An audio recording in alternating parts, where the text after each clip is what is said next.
구독자 여러분 안녕하세요. 사건사고 법자TV입니다. 오늘 들려드릴 이야기는 엘리베이터 몰카 사건인데요. 먼저 A씨는 엘리베이터를 타고 자신이 사는 10층으로 올라가는 중이었습니다. 그리고 엘리베이터 안에는 B씨도 함께 타고 있었는데요. A씨와 B씨는 서로 모르는 사이입니다. 그런데 B씨의 차림이 좀 노출이 있는 편이었다고 해요. 가슴 쪽이 꽤 많이 파여 있었고 짧은 스커트는 다리를 훤히 드러냈습니다. 한마디로 말해서 섹시룩 스타일인 거죠. 그런데 조금 후 이상한 소리가 들립니다. 그건 바로 A씨가 들고 있던 휴대폰에서 사진이 찍히는 소리였는데요. 그렇다면 지금 A씨가 B씨를 찍은 걸까요? 왜죠? 엘리베이터 안에서요. 셀카를 찍었나 싶었습니다만 B씨는 절대 그렇게 생각하지 않았습니다.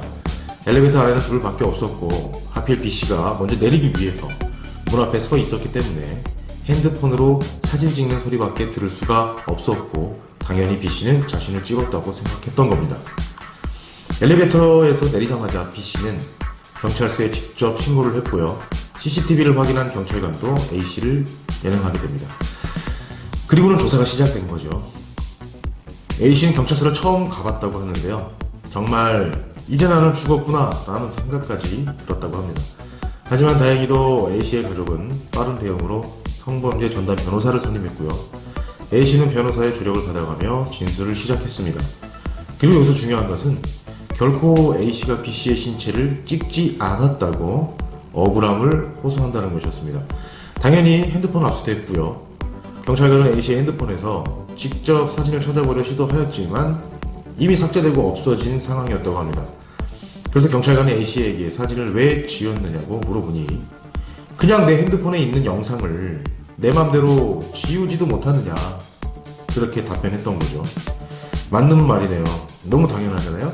내 물건도 내 맘대로 못하는 건 아니니까요. 하지만 경찰관은 A씨의 그런 행위가 결정적인 증거를 인멸한 것이라고 판단했던 겁니다. 결국 경찰관은 A씨를 성폭력 범죄의 처벌 등에 관한 특례법 위반, 카메라 이용 촬영이라는 죄명으로 형사 입건합니다. 그리고 방어권을 행사하며 변호사는 A씨의 억울함을 밝혀내기 위해 고군분투하게 되는데요. 여러분 그거 아시죠? 핸드폰 안에 한번 찍힌 영상이나 사진들 삭제한다고 해도 다시 복구가 가능합니다. 네, 맞습니다. 결국은 디지털 증거 분석을 통해서 A씨의 핸드폰에서는 피해자를 촬영한 사진들이 끝내 발견되고 말았습니다. 하지만 여기서 중요한 건 그 사진은 B씨의 신체를 찍은 것이 아니라 B씨의 주장이 거짓이 아님을 확인하는 순간이었습니다. 정말 억울했다고 호소했던 정말 B씨의 얼굴 사진만 담겨 있었던 거죠. 정면도 아닌 옆모습만. 결국 A씨는 모든 성범죄 혐의를 벗게 됩니다. 지금도 A씨가 왜 굳이 B씨의 얼굴을 찍었는지는 참 의문입니다만 초상권 침해로 소송을 당하지는 않을까 걱정이네요. 아무튼 당시의 상황이나 그리고 장소 여러가지 여건들이 A씨를 꼼짝없이 성범죄자로 올가맬 수도 있었지만 A씨의 가족들이 현명하게 성범죄 전담 변호사를 바로 선임하였고 방어권을 적절히 행사함으로써 자칫 생겼을지 모를 불상사를 미연에 방지할 수 있었던 것 같습니다. 이처럼 피의자가 방어권을 행사하는 것은 정말 중요한 일입니다. 그렇기 때문에 모든 사건은 경찰의 초동 수사에서부터 적절한 대응이 필요합니다. 사건이 어느 정도 진행되어지고 나면 그때부터는 다시 일보기가 참 어려운 일이죠. 그만큼 엮여있는 실패에는 부위가 힘겨운 겁니다.